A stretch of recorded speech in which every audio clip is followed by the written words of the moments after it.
अस्सलामुअलैकुम। मैं हूँ आपका टीचर हसान अयूब। आज इस लेक्चर के अंदर जो हम चीज़ डिस्कस करने लगे हैं और ये जो चैप्टर हम स्टार्ट करेंगे डेट इज़ चैप्टर नंबर 6। और चैप्टर नंबर 6 का नाम है स्टैटिस्टिक्स। ठीक है, इसकी पहली वाली जो एक्सरसाइजेज हैं वो आप लोग पढ़ चुके हैं। ठीक है, उसके फर्दर आगे जो चीज़ें हैं वो हम डिस्कस करने लगे हैं। ठीक है, वो कौन कौन सी डेफिनेशंस हैं वो हम अभी देख लेते हैं कि आज के टॉपिक का क्या हिस्सा है। आज के टॉपिक में हमने मेन चीज़ पढ़नी है 6.2।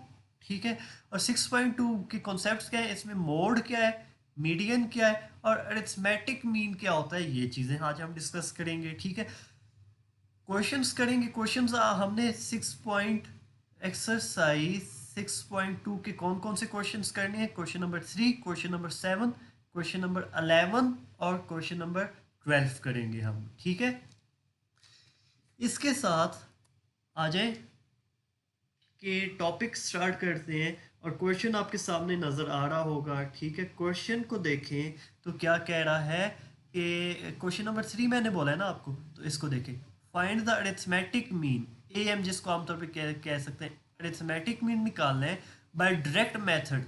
ठीक है, एक इनडायरेक्ट मेथड होता है, एक डायरेक्ट मेथड है। और ये जो क्वेश्चन है दो पार्ट्स उसने दिए हैं और इनको आपने किस मेथड से फाइंड आउट करना है, डायरेक्ट मेथड से निकालना है। ठीक है, एक ये है, एक चीज ये है। ठीक है, अब सबसे पहली चीज इसको स्टार्ट करने से पहले ना, अगर मैं इसको पहले ये करने लगा हूँ तो 12, 14, 17, 20, 24, 29, 35 एंड 45 ये वैल्यूज हैं। ठीक है, तो सबसे पहले इधर मैं क्या लिखूंगा, कलर मैं चेंज कर लूँ, सोल्यूशन करने लगा। ठीक है, तो इधर सोल्यूशन में मैं क्या कहूँगा, एक चीज़ और बता दूं कि राइटिंग का थोड़ा इशू हो सकता है क्योंकि साथ साथ बोल रहा हूँ, तो वहाँ पे आपको वो क्लैरिफिकेशन हो जानी चाहिए कि सोल्यूशन बोला है तो इसका मतलब है कि ये चीज़ लिखी हुई है। ठीक है, इसके बाद इधर क्या लिखना है कि हमने फाइंड आउट क्या करना है, ए एम या आप कह दें अरिथमेटिक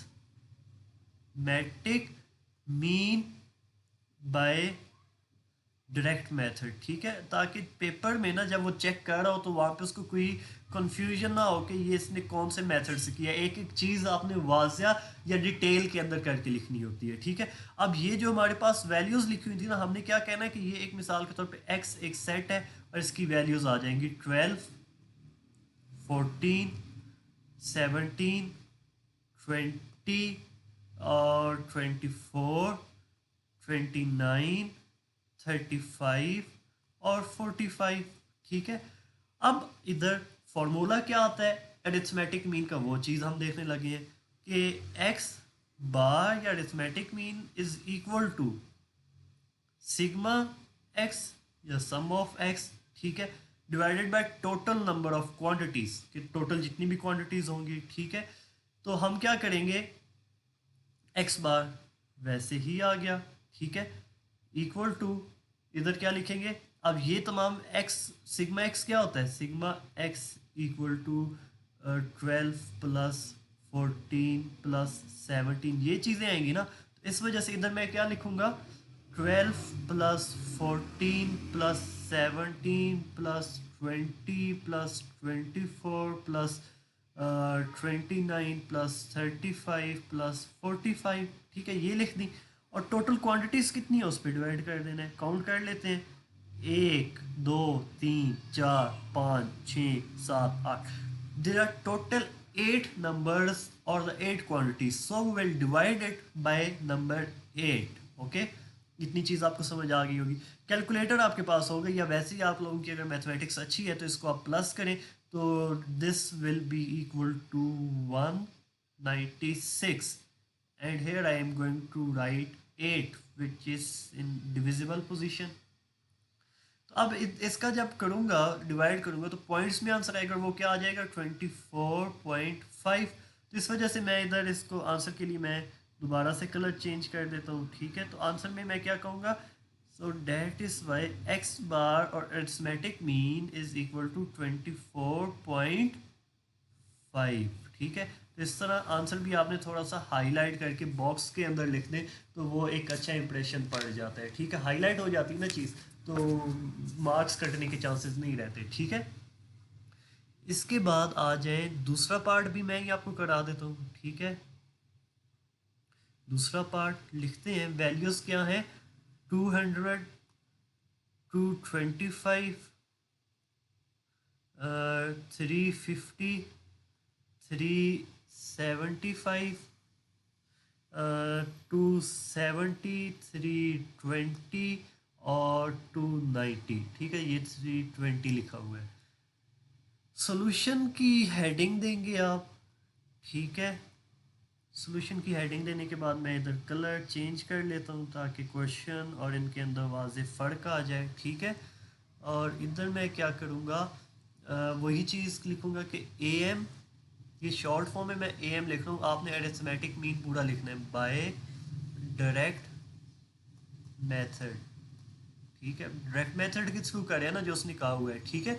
तो इसी तरह फिर दोबारा हम क्या कह रहे हैं, X is a set which is equal to 200, वो वैल्यूज सारी हम लिख लेंगे, 225, 350, 375, 270, 320, 290, ठीक है।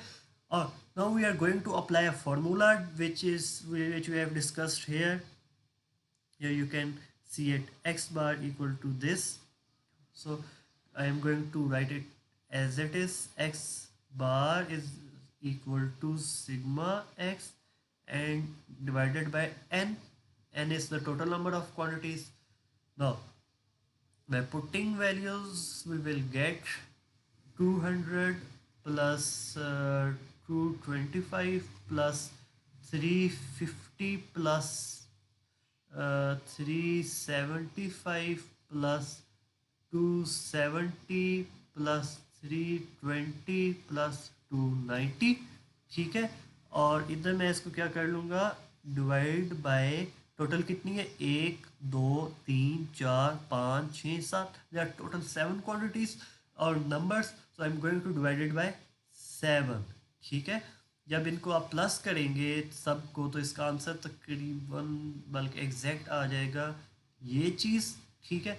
और डिवाइडेड बाय 7 का आ रहा था, ठीक है, और पीछे क्या आ रहा था, ये आ रही थी चीज़, तो इस वजह से इसका आंसर क्या आएगा इधर 290। तो my answer will be, answer के लिए मैं दोबारा से उसको चेंज कर लेता हूँ, ठीक है।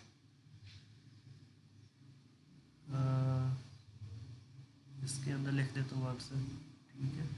देखें इधर कि x बार इक्वल टू 290, तो ये मेरा आंसर आ गया इसका, और ये हमने इस जगह पे सॉल्व किया था। लाइन लगा देता हूँ, ठीक है। ये साइड पे था और एक दूसरा पार्ट हमारा ये था, ठीक है।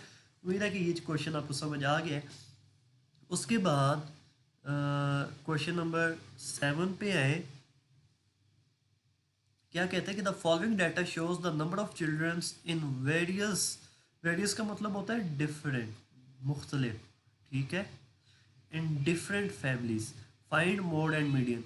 अब कहता है कि मुख्तलिफ फैमिलीज़ हैं, एक फैमिली के अंदर 9 बच्चे हैं, दूसरी फैमिली के अंदर 11 होंगे, एक फैमिली के अंदर 4 हैं, एक फैमिली के अंदर 5 हैं, एक फैमिली के अंदर 6, अप टू सो ऑन चलते जा रहे हैं, ठीक है। तो उसने बता दिया कि ये कुछ फैमिलीज़ हैं और उन फैमिलीज़ में इतने इतने बच्चे हैं, ठीक है। तो सबसे पहले आपने क्या लिखना होता है, क्वेश्चन के बाद हमने क्या स्टार्ट करने लगे, सॉल्यूशन सबसे पहले आपने लिखने। तो सबसे पहले इस डाटा को क्या किया जाता है, अरेंज, अरेंज डाटा, हेडिंग दे, ठीक है। उसके बाद डाटा को अरेंज करने के बाद जो वैल्यूज़ आती हैं वो हम लिख देंगे, और वो क्या आती हैं, इस पूरे डाटा को अरेंज मैंने पहले से अरेंज करके लिखी है, तो आपको थोड़ी इसके लिए मेहनत करनी पड़ेगी, ठीक है। तो वैल्यूज़ क्या मेरी आ रही थी, 2 3 3 3 4 4 4 4 4 4, उसके बाद 4 बार फिर 5 रिपीट हो रहा था, ठीक है। उसके बाद 3 बार 6 आता है, ठीक है। उसके बाद 5 बार 7 रिपीट हो रहा था, ठीक है। ये मैंने पहले से चीज़ें कैलकुलेट करके रखी हुई हैं, इस वजह से क्वेश्चन पे टाइम ना वेस्ट हो, मैं आपको जो है जल्दी से लिख के देता जा रहा हूँ। 5 बार ही 8 रिपीट हो रहा है, ठीक है। उसके बाद 9 आ जाता है, 6 बार 9 रिपीट हो रहा है, 2 3 4 5 6, ठीक है। उसके बाद 10 2 बार आता है, 11 2 बार आता है, और आखिर पे क्या आ जाता है, 12 आ जाता है, ठीक है। ये मैंने डाटा को क्या कर दिया, अरेंज करके लिख दिया। तो पहले हमने क्या निकालना है, मोड। तो इस वजह से इधर मैं इसकी हेडिंग क्या देने लगा हूँ, मोड, ठीक है। तो इधर हम क्या लिखेंगे, ये डाटा हमारे पास अरेंज हो गया ना, तो इसमें सब आपने काउंट करना है, 2 कितने बार आ रहा है, 3 कितने बार आ रहा है, 4 कितने बार आ रहा है।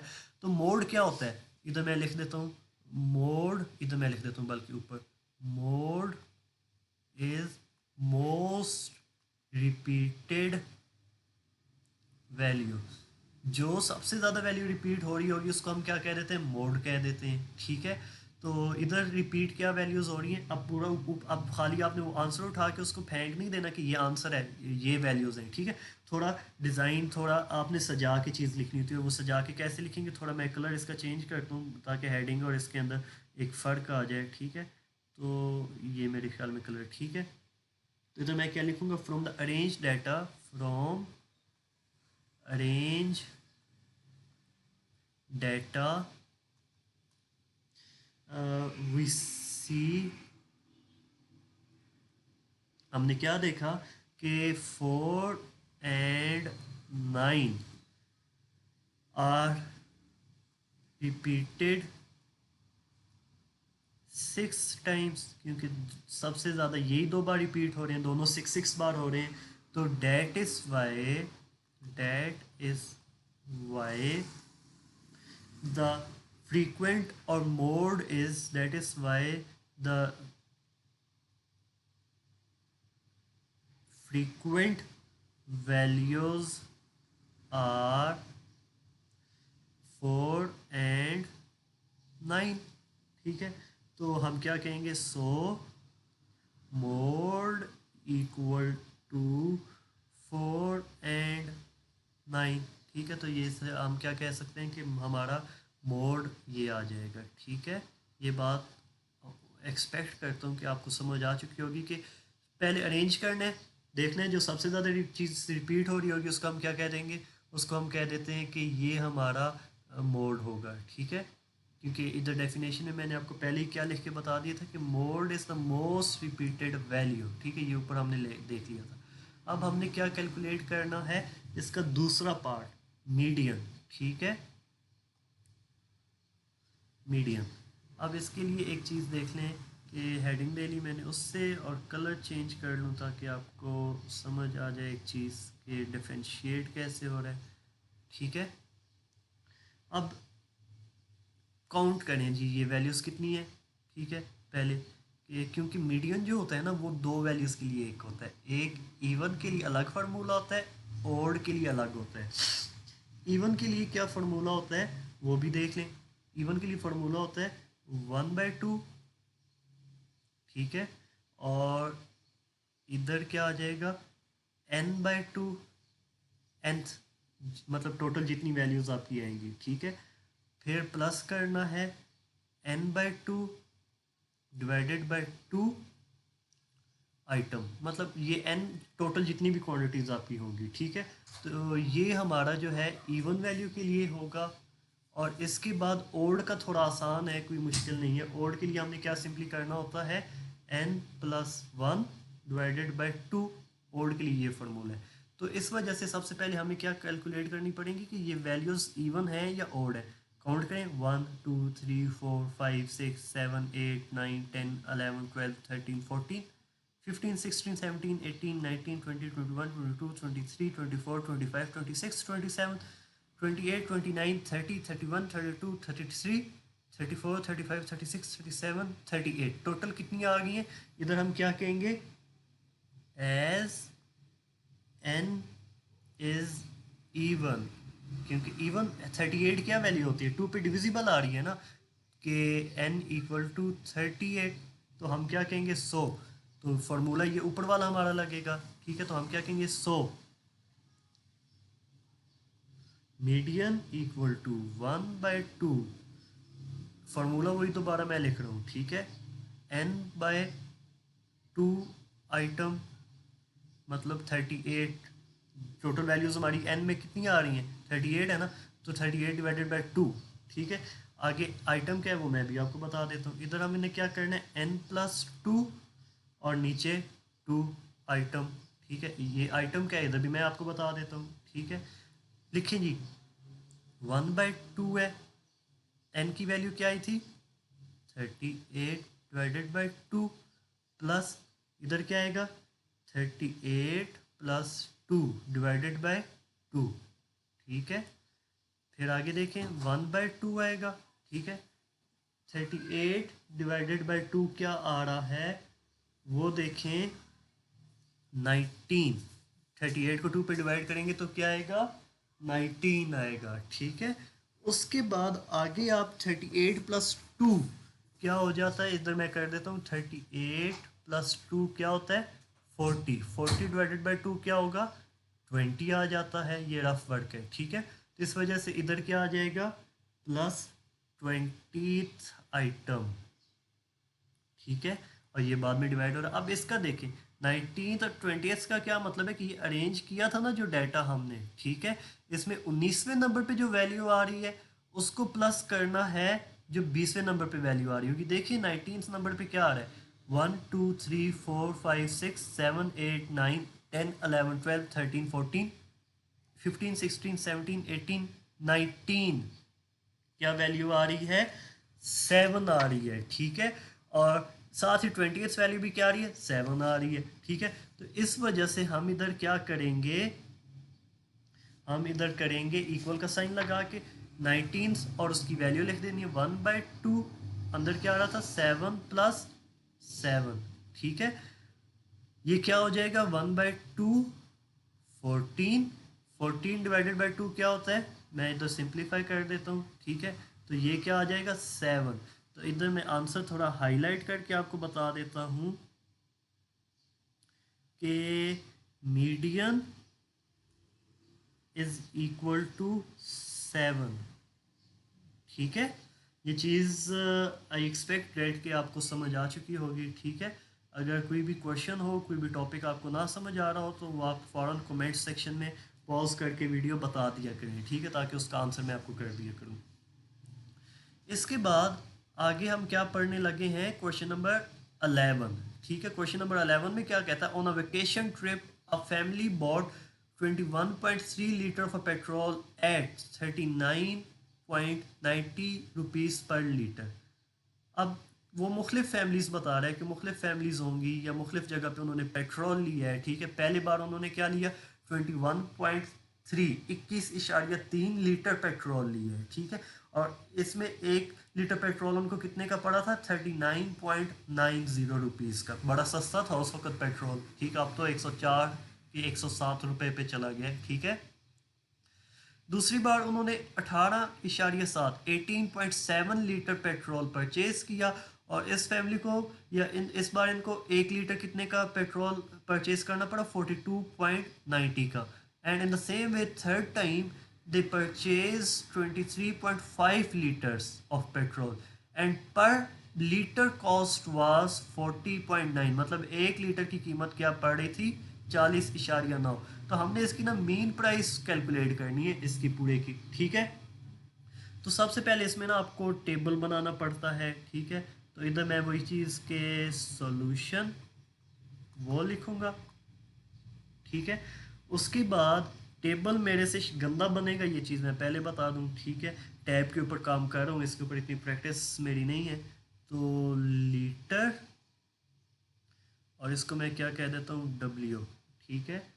और इधर लाइन लगा देता हूँ, ठीक है। और इधर से भी एक लाइन आएगी, ठीक है। प्राइस पर लीटर, प्राइस पर लीटर, ठीक है, वो आ गई। और पेमेंट मतलब टोटल उन्होंने कितनी पेमेंट की थी, ठीक है। 3 बार था तो इधर हमने 3 वैल्यूज़ बना देनी है, 3 बॉक्सेस बना देने हैं, ठीक है। थोड़ा टेबल गंदा बना, आपने स्केल के साथ बड़ा प्यारा सा करके बनाना है, ठीक है। देखें जी, इधर क्या कहता है, पहली बार पेट्रोल कितने का था 21.3,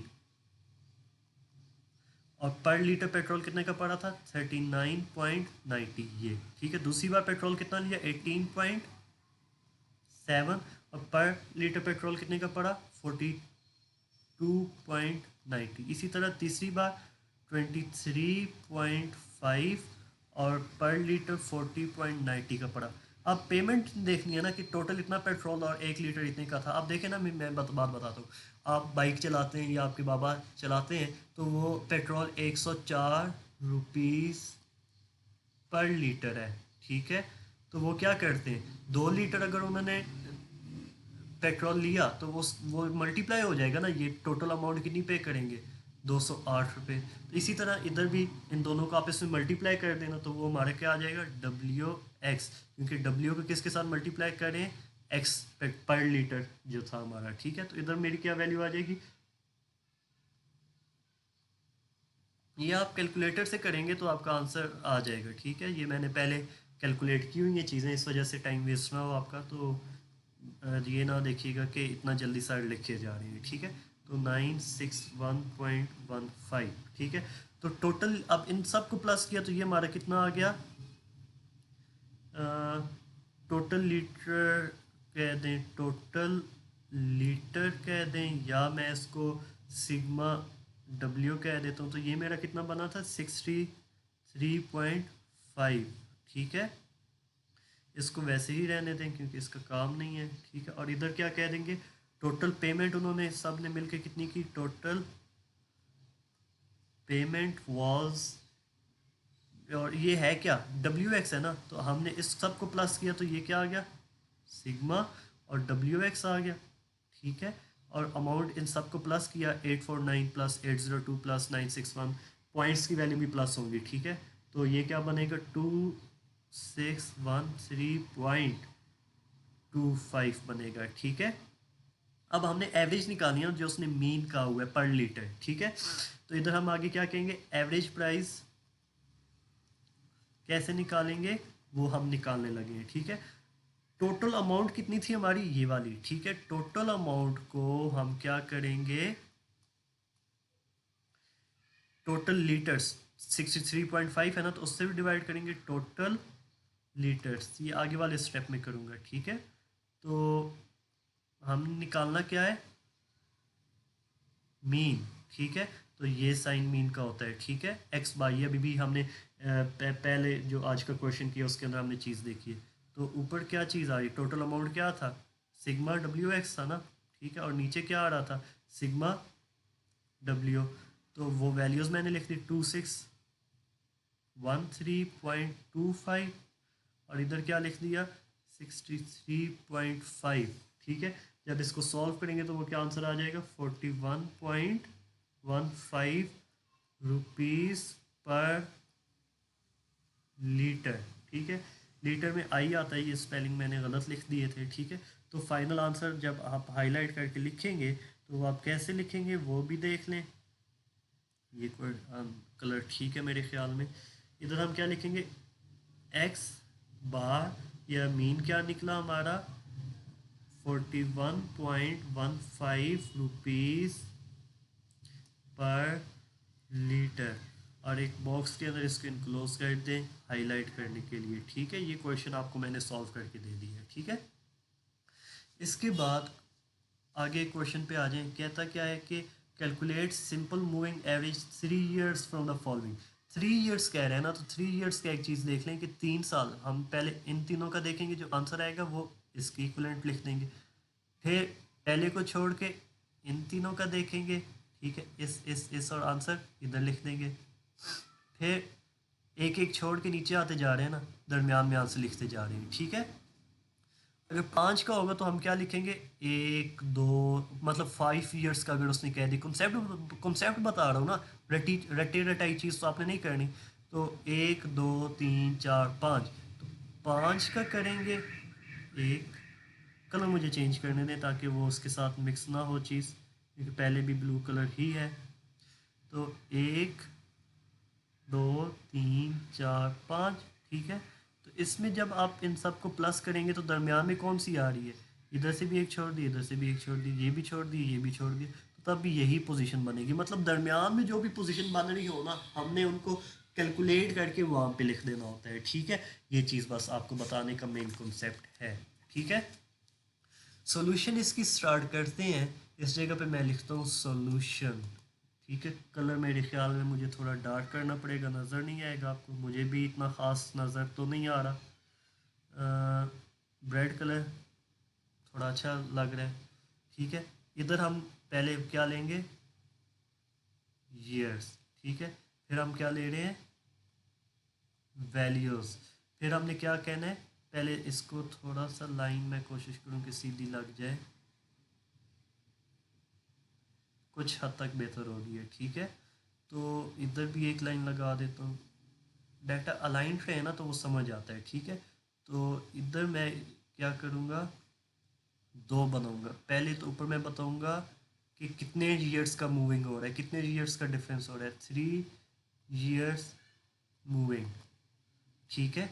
और इधर क्या चल रहा है, टोटल, ये भी मैं बताता हूँ टोटल कैसे निकलेगा और फिर एवरेज कैसे निकलेगा, ठीक है। ये भी मैं आपको बता देता हूँ। ये एक लाइन इधर आ गई, इसको भी थोड़ा सा हम ज़्यादा अच्छा कर देते हैं, लाइन ऐसे आ गई। और फिर नीचे भी इसको नहीं करते। पहली साल हमारा क्या था, 2001, ठीक है। तो इधर हमने क्या कर दिया, वैल्यूज़ की क्या थी, 102। पहला ब्लैंक ही रहता है क्योंकि उसका हम किसी के साथ कैलकुलेट नहीं कर सकते, एक और चीज़। और दूसरी चीज़ 2002, ठीक है। और फिर 2003, 2004,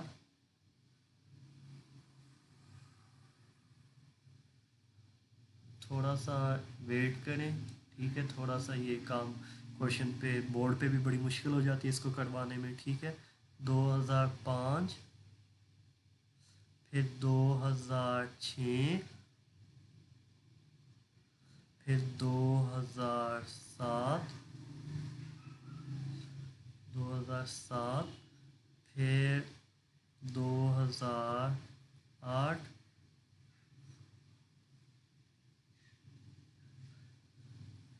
2009, 2010, ठीक है। टोटल कितनी वैल्यूज थी, 10 साल का बताया गया था ना, तो हमने 10 तक कर लिया, ठीक है। वैल्यूज़ भी लिख दें, ठीक है। वैल्यूज़, एक मिनट रुकें आप, कि वैल्यूज़ का क्या कह रहा है। 102 था, 108, उसके बाद 130, फिर 140, then 158, then 180, then 196, then 210, then 220, then 230, ठीक है। हमने क्या करना है पहले कि मैं कलर चेंज कर लूँ क्योंकि टेबल और वो वैल्यूज़ आपकी मिक्स ना हो जाए, ठीक है। कलर मेरे ख्याल में ये सही रहेगा, ठीक है। इन तीनों का है ना, तो इन तीनों को प्लस किया कि 102 प्लस 108 प्लस 130, ठीक है। तो आंसर क्या आ रहा है, 340 आता है। तो दरमियान में जो वैल्यू, अब तीन है तो इसके दरमियान में ये वैल्यू बन रही है ना, तो इधर मैंने क्या लिख दिया, 340, ठीक है। और एवरेज कैसे निकालनी है, 340 डिवाइडेड बाय टोटल कितने ईयर्स का कह रहा है, 3। अगर 5 का कह रहा हो तो 5 के हिसाब से हमने कर देना था, 3 है तो 3 आ गया, तो इसका आंसर क्या आ जाता है, 113.3। फिर आगे देखें ध्यान से, पहले तो हमने इन तीनों का किया है, अब हमने क्या करना है, इन तीनों का देखना है, ठीक है। 108, 130 और 140, ठीक है। तो इसकी एवरेज जब प्लस करना है, इनको एवरेज नहीं निकालनी, प्लस करना है, ठीक है। 108 प्लस 130 प्लस 140, ठीक है। तो इसका आंसर दरमियान इधर बन रहा है ना, तो इधर मैं क्या लिख दूंगा, 378। अब इधर एवरेज निकालनी है, 378 डिवाइडेड बाय 3, ठीक। आंसर क्या आ जाएगा, 126। फिर अब क्या करना है, 2 हो गई हैं, फिर तीसरी से आगे 3 वैल्यूज़ को लेके चलना है ऐसे, ठीक है। 130 प्लस 140 प्लस 158, तो इधर ये दरमियान इसका ये बन रहा है ना, तो इधर मैं क्या लिख दूंगा 4 to 8, ठीक है। 4 to 8 डिवाइडेड बाई 3, क्योंकि टोटल कितने साल का कह रहा है 3 का, तो इसका क्या आ जाएगा 142.66। इसको थोड़ा जल्दी करते हैं, ठीक है, क्योंकि मेरे पास सॉल्व्ड है, मैंने पेपर के ऊपर किया हुआ है, तो इस वजह से आपको एक एक चीज़ बताने में फिर टाइम ना वेस्ट हो। लेक्चर पहले ही मेरे ख्याल में काफ़ी लेंथी हो चुका है, ठीक है। 478 डिवाइडेड बाई 2 और 142.6 आ जाएगा, 142.6 साथ बोल रहा हूँ, इस वजह से आपको मुश्किल नहीं होनी चाहिए, ठीक है। 478 के बाद 534 586 526 660 आखिरी और पहला ये ब्लैंक ही रहते हैं, ठीक है। और इसको 534 divided by 3, 586 divided by 3, 526 divided by 3, 660 divided by 3 खाली क्यों रहते हैं। अब देखें ना, ये 3 आखिरी थे ना, तो इनका आंसर इधर आ गया। अब नीचे तो कोई वैल्यू जा ही नहीं रही ना, ठीक है, 3 वैल्यूज़ चाहिए हमें, तो इस वजह से नीचे आप कैलकुलेशन नहीं कर सकते, कैलकुलेशन इन 3 वैल्यूज़ के ऊपर आपकी ख़त्म होगी, तो इस वजह से ये खाली रहता है। और इसके आंसर क्या बनते हैं ये भी मैं ही आपको लिख के दे देता हूँ, ठीक है। 178 आ गया, इसका 195.3 आ गया, इसका 208.67 आ गया, इसका 220 आ गया, ठीक है। और ये पूरा का पूरा जो टेबल आपने बना लिया है ना, ठीक है, यही आपका आंसर है, ठीक है। और आपने इसके अंदर कोई काम या कोई चीज़ ऐड नहीं करनी, बस टेबल आपने प्यारा बनाना है, खुला करके बनाना है, ताकि उसको एग्जामिनर को वहाँ पे ये ना लगे कि इसको ये चीज़ आती नहीं थी तो इसने गन मचा के चला गया है, ठीक है। तो बाकी उम्मीद है कि ये वाला लेक्चर आज जितना हमने पढ़ा है वो सारा आपको समझ आ चुका होगा, ठीक है। अगर कोई सवाल हो तो कमेंट सेक्शन के अंदर लाजमी बता दीजिएगा, ठीक है।